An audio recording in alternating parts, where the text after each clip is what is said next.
150 वर्षापासून कथले परिवारामध्ये ही शिवरात्री दिवशी कावड पूजा करून ही कावड परत एक आठवड्यानंतर श्रीशैल्य मल्लिकार्जुन श्रीशैल्य येथे सोलापूरचे स्वामी लोक ते तिथून कावड घेऊन जातात.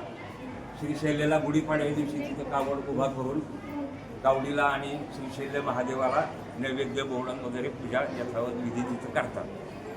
आमच्या काही पूर्वजांना काही व्यापामुळे 150 वर्षापूर्वी किंवा नंतर श्रीशैल्याला जाणं झालं नाही, त्यामुळं श्रीशैल्याचं भक्ताचं प्रतीक म्हणून ही नंदी असलेली कावड श्रीशैल्याला पाठवायची सुरुवात 150 वर्षापासून झाली आणि तेव्हापासून ते आजविरत अखंडपणे चालू आहे.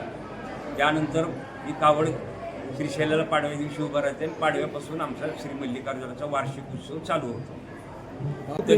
चैत्र शुद्ध सप्तमीला हळदी, अष्टमीला देवाची अक्षदा, गुढीपाडव्याला नंदीध्वजाची आमच्या घरापासून मिरवणूक इथं येऊन तिथं विसर्जित होते आणि त्यानंतर एकादशीला रथ पूजा, महाप्रसाद आणि चैत्र शुद्ध चतुर्दशीला छबिण्याची मिरवणूक निघली जाते.